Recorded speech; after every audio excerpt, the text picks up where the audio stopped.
I'm Rob Licuria, senior editor at Gold Derby, here with Beckham producer John Battsek. John, first of all, congratulations to you and the entire Beckham team for 5 Emmy nominations, including Outstanding Documentary or Nonfiction Series. That is so cool. Thank you very much. It's a pleasure to be here, and yeah, it's exciting to be nominated 5 times, and kind of gratifying, given how much care and effort and skill and everything everyone put into making the series. So it's very nice to be recognised that way. Absolutely. You're also the show is nominated for editing, cinematography, music, and of course Fisher Stevens in directing. And how did you how did you find out about the nomination? I think this is your fifth career Emmy nomination to date. Mine personally, Yeah, I think so. Am I wrong? I don't know. You may well be right. I've got a few of them at home, that's for sure, which I'm very happy about. Yeah, so I actually, in terms of how I heard about the nominations, it just, at the point at which someone announced it somewhere, someone in the team sent a message to all of us going, "Great news, 5 nominations." So it sort of came out of the blue. I didn't know. I'd either forgotten or I didn't know that it was the day of the nomination. So it's always nice when those things come out of the blue, and I'm happy to say I've had a few of those occasions. And yeah, it was, we did, we did put a huge amount of very skillful people put a vast amount of blood and sweat into making this series. So that Tim Cragg is nominated for his cinematography. He's a fantastic cinematographer. That Michael Hart is nominated as editor. He's a wonderful, wonderful editor. And most of all, that Fisher is nominated because he's a very, very long-standing and close friend, and B, I think he did a wonderful, wonderful job.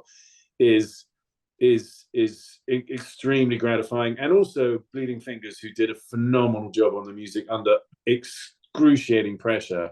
So yeah, all of that is great. It was really thrilling. Yeah, all those elements really came together to make this 4 episode series so special for those of us who love David Beckham, love football, and love a really good story, right? So it's just you hit all the marks for me personally. Mate, you've had a really good year. You were just nominated for an Oscar for Bobby Wine. You've been behind some of the most acclaimed documentaries like One Day in September, Searching for Sugar Man. So many of your films and series deal with quite serious subject matter and historic inflection points, and of course, famous trailblazers. So take me back to the beginning, why you wanted to tell David's story in this series. Well, truthfully, I was, excuse me, I was the last person to the party. So David has his own production company run by Nicola Howson, Studio 99. They had, I guess David had made a decision that he was ready to make a documentary about his life. So Nicola set about putting that together, which included engaging with Netflix over the business terms and starting to team build. And I know she met a lot of producers to try and find someone to partner up with. And funnily enough, I think I was pretty much one of the last that she met with. But actually, the way it went down is that, excuse me, I got a terrible cough. Fisher Stevens, who, as I said, is a really good friend of mine, he and I have made a film 20 odd years ago called Once in a Lifetime about the New York Cosmos, the soccer team from New York in the 70s. He called me and said, "Hey, man, David Beckham, what do you reckon? I'm being asked if I want to direct a film about David Beckham. I don't really know who he is. I don't really think I care who he is. Is he interesting? Is there a story to tell?" And I was like, "Fish, are you out of your mind? Not only should you be doing this, but there's only one person who should be producing it for you, and that's me." And so I was part of the chorus that persuaded Fisher to do it, and then I got in touch with Nicola and said, "Look, please can I come and see you?" And we sat down and we talked about how we might work together, and that's how it played out. So certainly from my point of view, the second Fisher said David Beckham, I was like, in my head, I was like, absolutely, what a story, an incredible story, and I want to be part of it. Although I would say, I think one of the things that we're all most pleased about is I'm happy to hear you're a football fan and a Beckham fan, but actually what's clearly happened is with this series, people who knew nothing about him and couldn't give a good goddamn about football absolutely love it, and that's sort of the magic ingredient. It really is, like I watched the whole series in one day, on the day that it dropped on Netflix, and then I spent the rest of the afternoon texting family and friends and imploring them to watch it, knowing that a lot of them don't really care about who David Beckham is or don't even really know anything about football. But I just said, you don't need to. You can go straight from episode one, and you can really get an understanding for who this guy is and the impact he made on pop culture and on the sport. So then I was then thinking about when you're making a documentary series like this, you and the creative team, particularly Fisher as director, how do you go about striking the right balance in tone and structure so that you don't veer into like expose on one hand or hagiography on the other hand? I mean, that's a very good question. It's a really important question, and I think in from the outset, of course, in our minds, Fish and I, our remit is we're not doing either of those things. So we set off on the road knowing we're not going to make a hagiography, we're not going to make an expose. We want to make something that is deep and that can resonate with people who have no interest and no knowledge of, and equally can play to the people who have so much interest and so much knowledge of. I'm sorry, I've got a chest Cool. infection, I which feel is really terrible. annoying. I know it's going around. Um, so then what we did was, and this, and we wouldn't necessarily always do it this way, but Fisher wanted to do it this way. We literally chronologically went through his entire life on camera. So we sat David down and we plowed our way through his life, not thinking, oh, we're now going to chronologically tell this story, but we knew we wanted to cover all the bases so that we could then, with Michael Hart, figure out, okay, how are we going to do this? What path are we going to plot through here that is going to make it super engaging, super intriguing, super entertaining, and super revealing, and then you start to plot those points in terms of how the episodes pan out. Originally it was going to be 3 episodes and ended up being 4 episodes because there was just so much material, and because I must be honest, at the outset Fisher was like, the America chapter is a huge chapter in the story, and Michael and I were like, no, it isn't. It's like America, it's just really not that big a deal. And then when we got there, we're like, oh my god, it is a big deal, and we need Yeah, to pay due respect to it. And yeah. so yeah, that's how it played out. Actually, before I saw the series, I probably knew least amount about his American chapter because that's when I started kind of not paying so much attention to him when, he had moved on from his international professional football career. I mean, I followed him at Galaxy, but it was so enlightening and revealing, as you say. And then I figured there must have been some discussions amongst the creative team on how you were going to deal with the preconceived ideas and opinions about David Beckham that so many people have. Is it always a challenge for your subject when that person is someone for whom many people have really entrenched ideas about them? I mean, it is a challenge. It is a challenge. But as you say that, in my mind, I'm thinking the way we dealt with that was to let David and Victoria tell us who they are. All these preconceptions are based on nothing. They're based on crap that you read in the Daily Mail. Let these people really convey who they are, what they are, why they are, how they are. And I think both David and Victoria absolutely do that. And it endeared them to a zillion people as a result. Yeah, yeah, We spent, like I said, many, many hours interviewing David, many hours interviewing Victoria. And, they're actually deeply authentic people, and therefore they spoke absolutely from the heart. And there's nothing more disarming than that. And there's nothing that dispels preconceptions that are based on nothing more than the person truthfully telling you who they are, how it felt, an experience they had, the impact it had on them, the impact. And so that's what they both do extremely well as they're so authentic that mm, they let those moments happen, like the Rolls Royce moment or the Islands in the Stream moment, which are just natural. That's just them being honest about their experience or dancing together because that's what they do in that hut when they have a barbecue and they love that song. yeah. I really welcomed those really intimate moments where we got to know these two people, particularly David, of course, because they did come across quite authentically. This could have been such a veneer and, giving us what we've seen before. And it occurred to me that there must have been many discussions about what or how far to go in terms of the highs and lows of his life. I mean, was there much pushback from David when you had to address certain parts of his history, like the affair, for Yeah. example, which you don't shy away from, but you don't really dwell on either. So that's a really interesting balance that I think the show got right. Well, truthfully, again, the first meeting Fisher and I had with David was in London in a pub called The Cow, which he frequents. And we said, look, we're super excited about making this with you, but we will only make it if we go everywhere in terms of subject matter. So you have to tell us now that you are going to be prepared to talk about the highs and the lows, the easy stuff and the difficult stuff. And so we were very clear from the outset that that's what we wanted to do and that's what we needed to do. And he agreed to it. So yes. Sorry. Are you going to be editing this? I hope so. I will look into it. Um, It's um, okay. Yeah. so yeah, we tackle all the areas of their lives to the extent that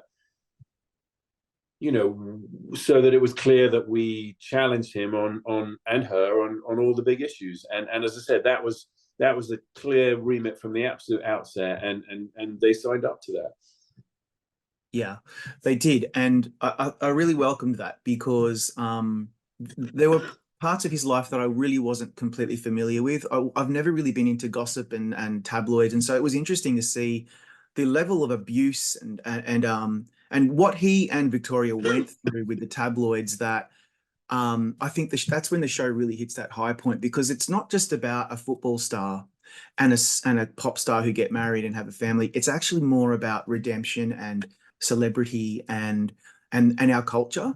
And when you lean into those larger macro issues, I think that's when the show becomes really quite profound. And I'm just wondering how intentional it was from the outset, or was that something that really came out of all the work that you all did when you were ready to edit the series?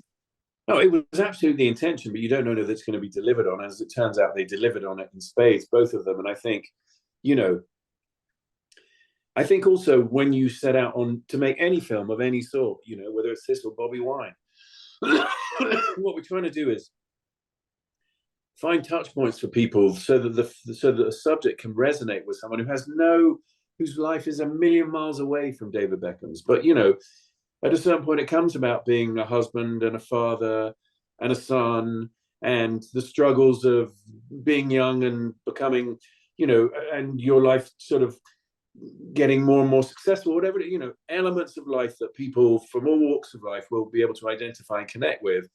And that's always the ambition when you set out, because we don't want to just make a film for football fans, because above anything else, yes, it's great to play to those people, but you want to find a much, much bigger audience for stories like this, and particularly stories that have the substance that means that you really can connect with other people. So it was an intention from the outset, and then yes, when you get into the edit, you figure out the ways, you see the plot points that enable you to do that.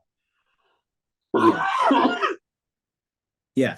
I don't really have any evidence for this next statement, but there's something that I really wanted to talk about with you and with Fisher when I speak with him in the next few days. And that is, I feel that the series really beautifully utilized a particular style of biographical documentary filmmaking where the subject watches past events on a screen and we zoom in on their eyes. I haven't really seen a lot of that before. I could be wrong. It could be a trope that we've seen for decades. I don't know. But when we see David reliving moments and we can feel his thoughts, fears, joy, sadness, to me, that was when the series was electric. It brought me to tears on many occasions. Can you talk me through that angle and where it came from? Is that a style that you're used to in your films? I think Fisher's best to answer this because I'm pretty sure it was his idea. It's not something. People do I direct a lot, which is where the interview is direct into subjects' eyes, but not in the way that we did on that. And so it was Fisher's idea, and we did it from the very beginning. And yes, it's not something I've seen before. That's something I've seen a few times since. And Yes. yeah, it's a really, particularly for this, particularly again because I think people imagine that David will be as far away from the camera as possible and not bold enough to really look us in the eyes and really be honest, etc., etc. I think it works fabulously for him and the various other people we use it for. So I think the credit is with Fisher, and as it played out, you're right. It's a really powerful. Those are really powerful moments that really connect with the audience. Yeah. God Almighty, what am I like? I know. You've been such a trooper. So sick and yet happy to talk about the series. So I really appreciate it. I've got one more question for you, then I'm going to let you go and rest. And that is, can you talk me through that moment when in that series, that moment that went viral when David teases Victoria about her working class upbringing? First of all, it's hilarious, but it's also a rare glimpse into their private lives of these two very famous people. What did it mean to you and the team to capture moments like that and then to see it go viral?